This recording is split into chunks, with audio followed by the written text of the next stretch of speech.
Hello students, in continuity of chapter 5, today we are going to study about flower, various parts of typical flower, estivation and placentation. First of all, we are starting with flower. As you know very well, flower in angiospermic plants or in higher plants, it is a reproductive part. Why it is known as reproductive part? Because at maturity, by reproductive organs, it is able to sexually reproduce, and that's why it is a reproductive part of higher plants. In typical flower, four whorls are observed. These whorls are calyx, corolla, androecium and gynoecium. Arrangement of these whorls is observed on swollen end of stalk or pedicle, which is known as thalamus or receptacle, and this way these four whorls are arranged in typical flower. When the flower is having this androecium and gynoecium, both reproductive whorls, they are known as bisexual flower. In some flower, either androecium or gynoecium is present. It means that any one of androecium and gynoecium, at that time this type of flowers are known as unisexual. It may be male or female flower. This all four whorls, out of these four whorls, two are accessory whorls and two are essential whorls. It means that androecium and gynoecium, they are known as essential whorls. Why they are known as essential whorls? Because without these whorls, reproduction procedure is not possible, and that's why these four whorls, out of these four whorls, these two, androecium and gynoecium, they are known as essential whorls in flower. Rest of two whorls, it means calyx and corona, they are known as accessory whorls because they are helpful in the process of reproduction. That's why they are known as accessory whorls. So this way, calyx, corolla, they are accessory whorls, and androecium and gynoecium, they are known as essential whorl in typical flower. In some flower like lily, calyx and corolla are not distinct and are termed as perianth.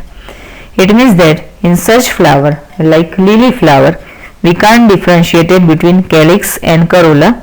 Both are present there, but we can't differentiate. At that time, it is known as perianth. If we talk about symmetry in flower, on the basis of symmetry, it may be actinomorphic. In this flower, it can be divided into two equal radial halves in any radii which passing through central region. It means that this type of symmetry, in which flower may be divided into this type of radial symmetry, they are actinomorphic, or maybe zygomorphic. It means that bilateral symmetry. This type of symmetry is observed in mustard, datura and chili. Zygomorphic type of flower, this type of symmetry is actually flower can be divided into two similar parts only in one vertical plane. At that time, it is known as zygomorphic type of symmetry. This symmetry is observed in flower like pea, gulmohar, cassia and some other. These floral appendages like its calyx, corolla or parts or unit of gynoecium and androecium, they may be in number of 3, 4 or 5 and its multiple. If 3 are present, there are 3 units known as trimerous. If 4 units are present, it is known as tetramerous, and if 5 units are present, it is known as pentamerous flower.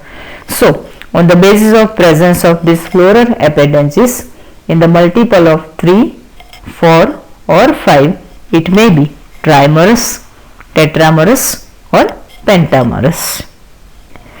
On the basis of presence of bract, flower may be bracteate.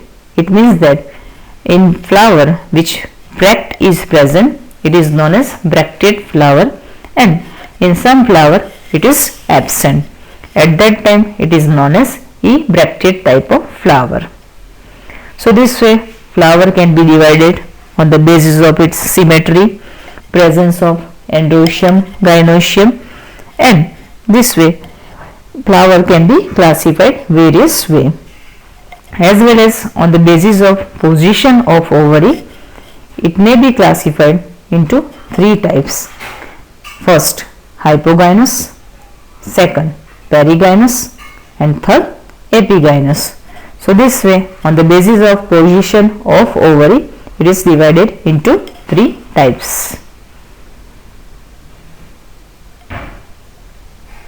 First, hypogynous type of flower.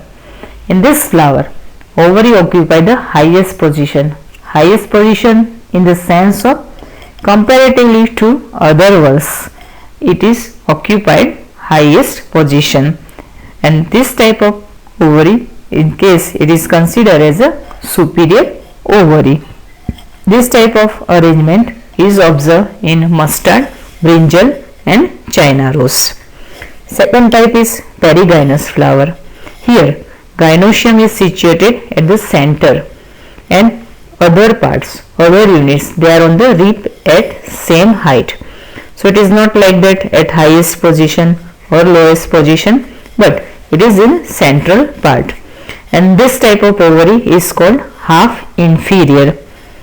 This type of position is observed in plum, rose, and peach.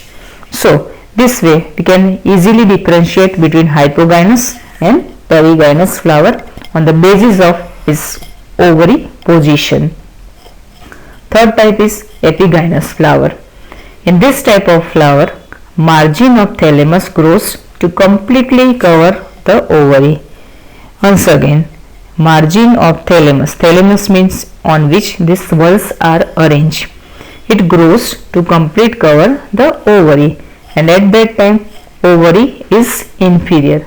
It means that lowest position comparatively to other whorls, not like superior or highest position like hypogynous. This type of arrangement is observed in guava, cucumber, and ray florets of sunflower. So this way, on the basis of position of ovary, flower is classified into hypogynous flower or perigynous or epigynous type of flower.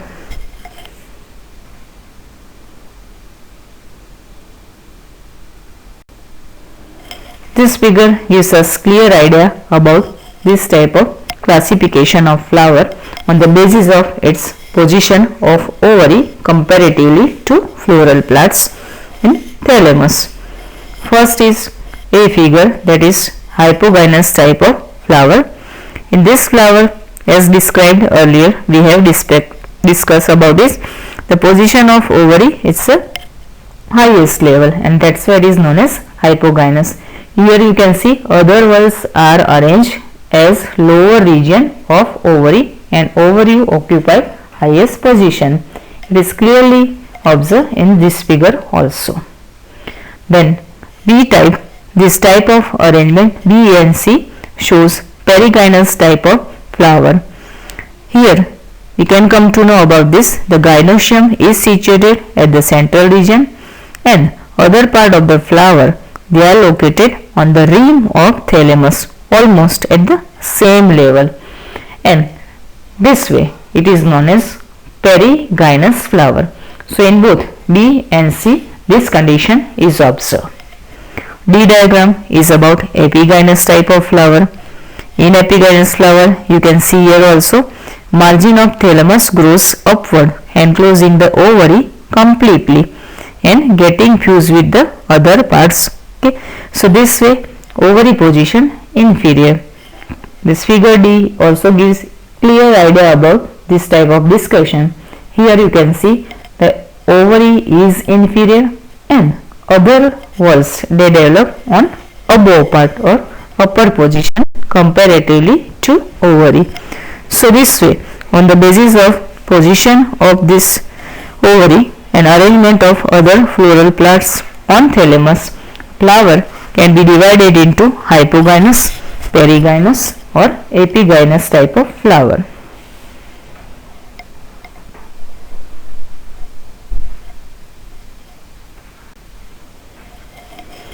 Now let's study in detail about various parts of a flower.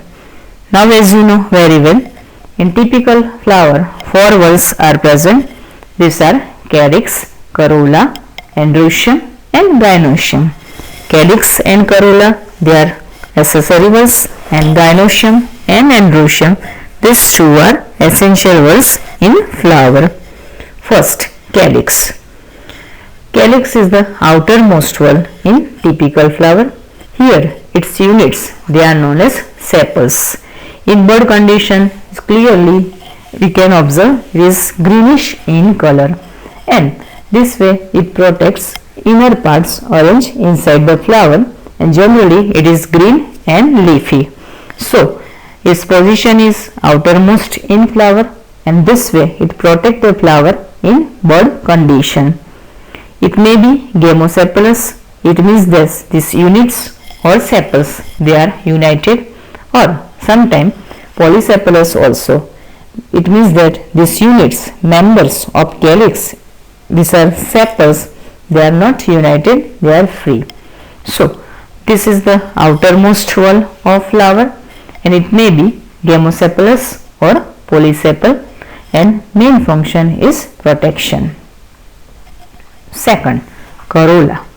From outside to inside is the second valve or second part of typical flower. Its units or members, they are known as petals. Generally they are brightly colored because their main function is to attract insects for pollination purpose. Like calyx, it may be gamopetalous, it means that these petals united, or maybe polypetalous, it means these petals are free. As we know, for reproduction purpose in flower, the sexual reproductive in plants, pollination is the main event. Through pollination, the pollen grains migrate from one flower to another flower, and this way fertilization process is possible. So that's why this wall, that is the corolla, and its units, member, petals, they are generally of different color to attract insects for the purpose of pollination.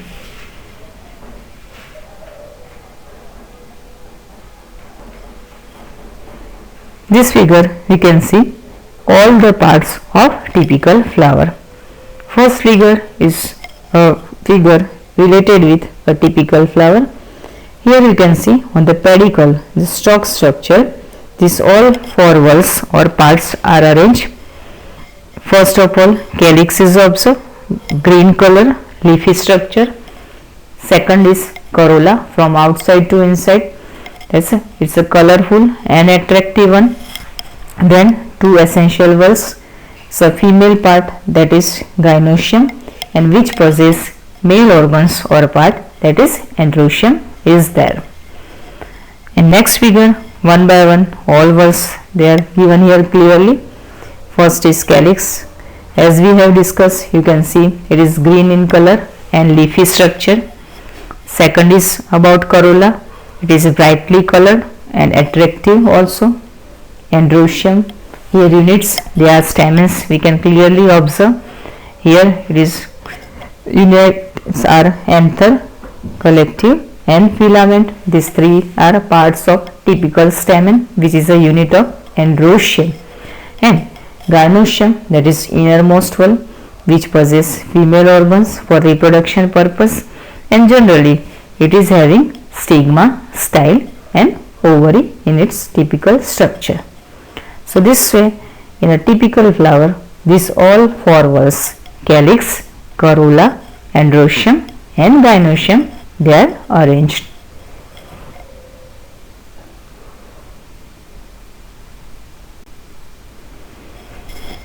Estivation. Now we are aware of this calyx and corolla valves. their members, it means sepals and petals. Then their arrangement of sepals and petals in floral bud with respect to other member on same wall is known as estivation. So this way, in this was calyx and corolla. During the bud condition, this type of arrangement is clearly observed. It is of main four types: velvet, twisted, imbricate, and fourth is axillary or pepineus type of estivation. So the mode of arrangement of sepals or petals in floral bud on the basis of their arrangement is classified and it is known as estivation. First type of estivation, that is velvet type of estivation. Here this was of sepals or petals touch each other. So they touch each other means if suppose 5 units are there, on the margin of their units they touch each other but not overlap. This type of arrangement is observed in Calotropis flower.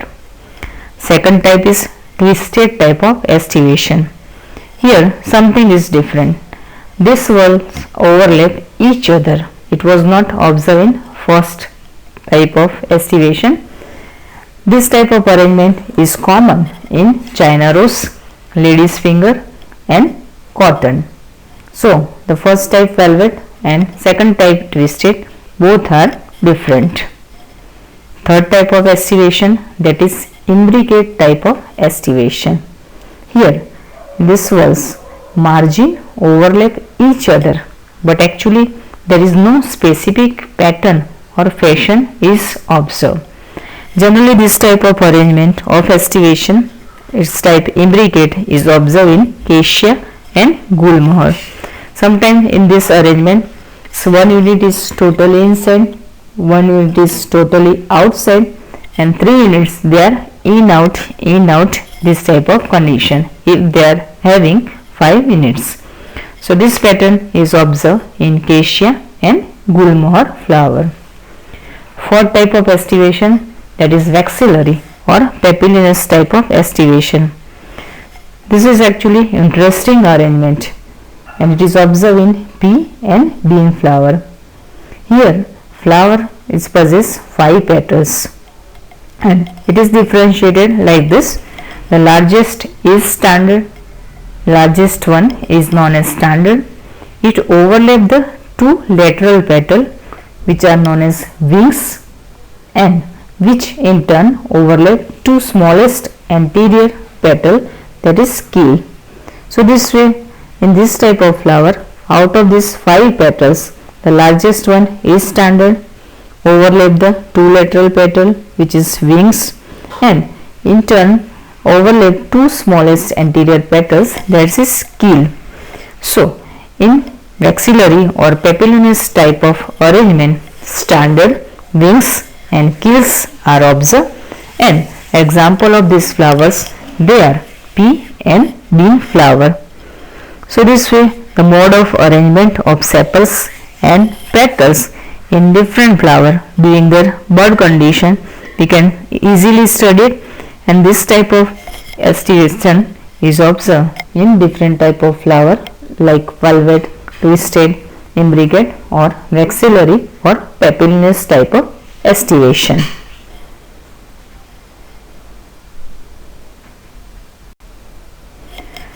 This figure gives us clear idea about all 4 type of estivation. It means arrangement of sepals or petals during bud condition in typical flower. First type is velvet type. Now as you know very well, in this here type of arrangement, the walls, the units just touch one another at the margin but they do not overlap each other, and here we can see the 5 units are there and the arrangement is not overlapping each other but just touch at the marginal region. In twisted type of arrangement, here the appendages, these units at one margin they overlap that of the next one and so on. So this type of arrangement, that is twisted arrangement, where these units overlap each other and it is totally different than first type, that is velvet. Third type is imbricate. Here this not particular fashion or pattern is observed in particular direction, maybe sometime totally one unit inside, totally one unit outside, and rest of the 3 units they are in out type of condition, that is imbricate type. And fourth one, last type is vexillary or papillary type. Here out of these 5 units, the largest one is standard, which overlap 2 lateral petal wings. You can clearly observe in this figure also, standard and wings, and the 2 smallest anterior petals, they are known as skill. So by studying this figure, we can compare all 4 types of estivation like velvet, twisted, imbricate and vexillary.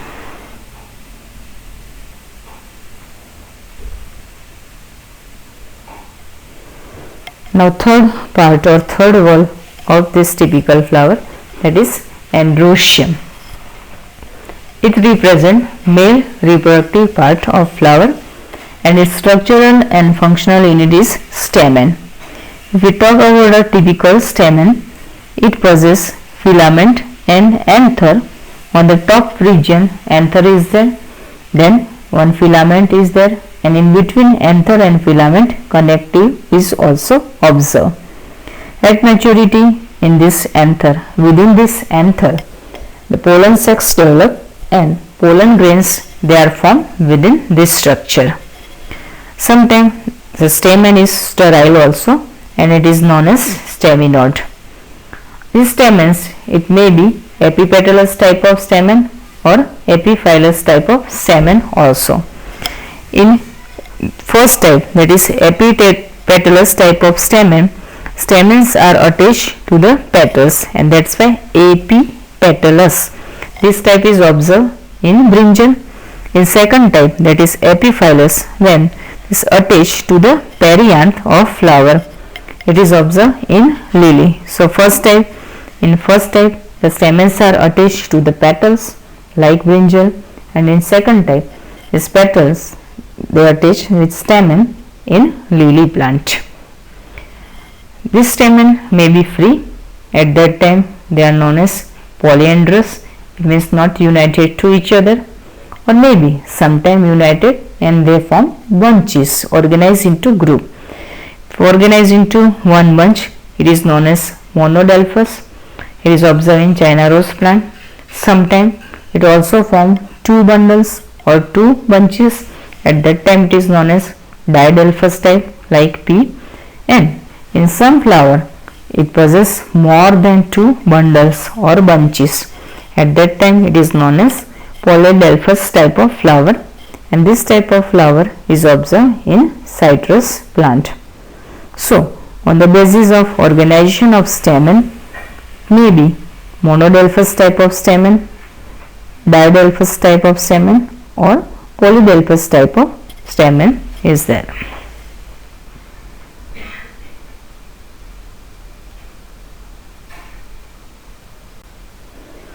Fourth and last part or wall of a typical flower and located in innermost region of flower, that is gynoecium.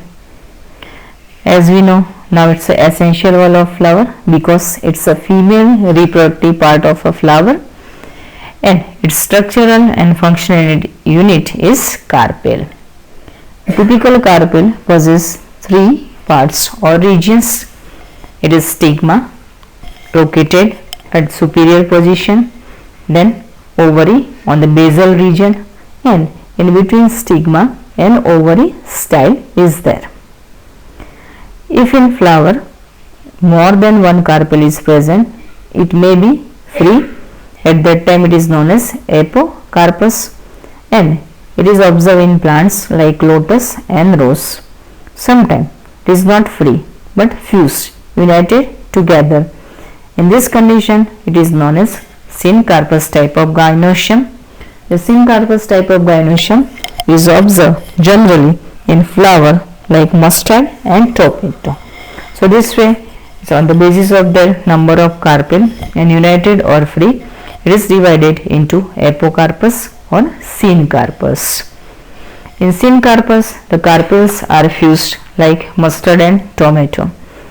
After fertilization, ovules change into seeds and ovary mature into fruits.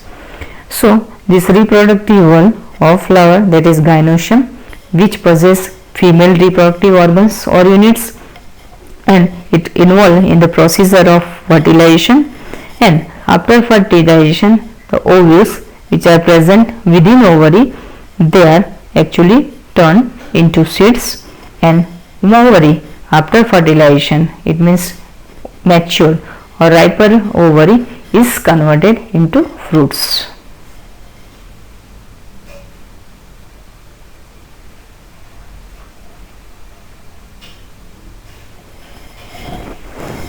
Next topic is placentation. Now you are aware of this reproductive organs, male and female, gynoecium and androecium. If we talk about arrangement of ovules within the ovary, ovary is a part or region of carpel which is a structural and functional unit of a gynoecium. Their arrangement may be different within the ovary, and this various type of arrangement is termed as placentation. On the basis of arrangement of ovules within the ovary, it may be classified into main 5 types. First is marginal, it is observed in P. Second is axile in China rose. Third one is like parietal, it is in mustard plant. Fourth one is free central, it is observed in dianthus. And fifth one, that is basal type of placentation, and is observed in sunflower. So, on the basis of arrangement of ovules within the ovary, this 5 type of placentation like marginal, axile, parietal, free central and basal is observed in flower.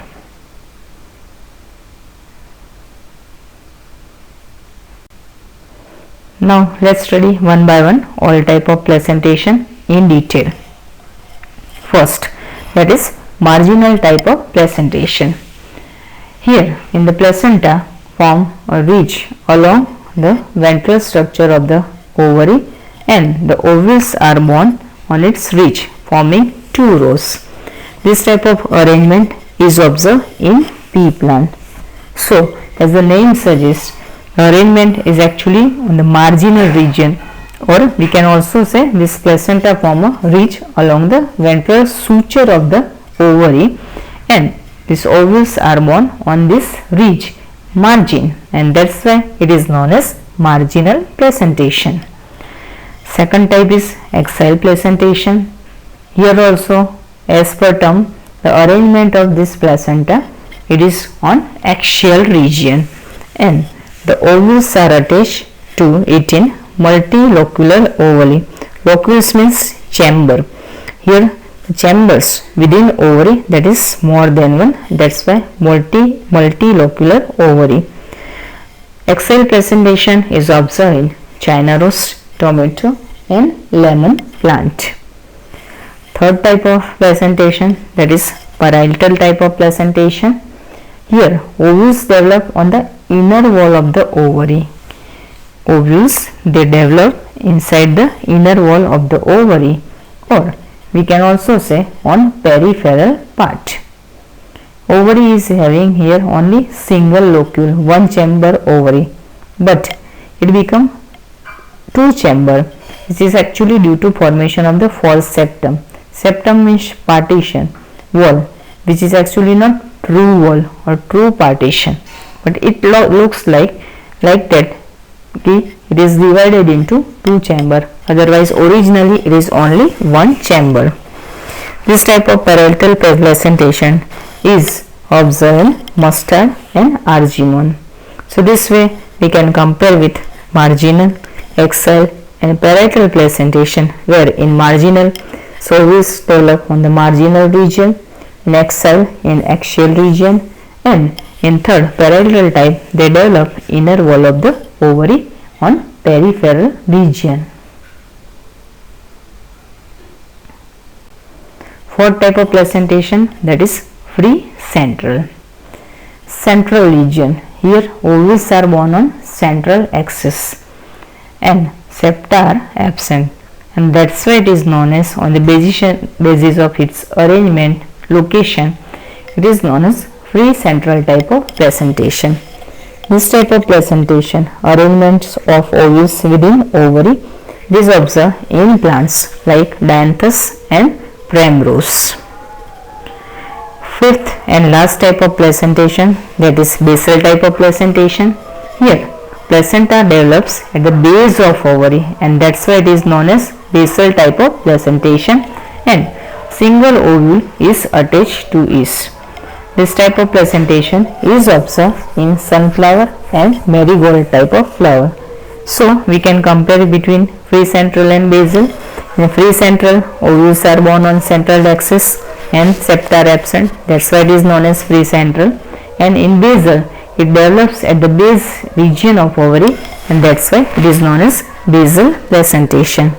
So this way all 5 type of this presentation, they are different in all a type of arrangement.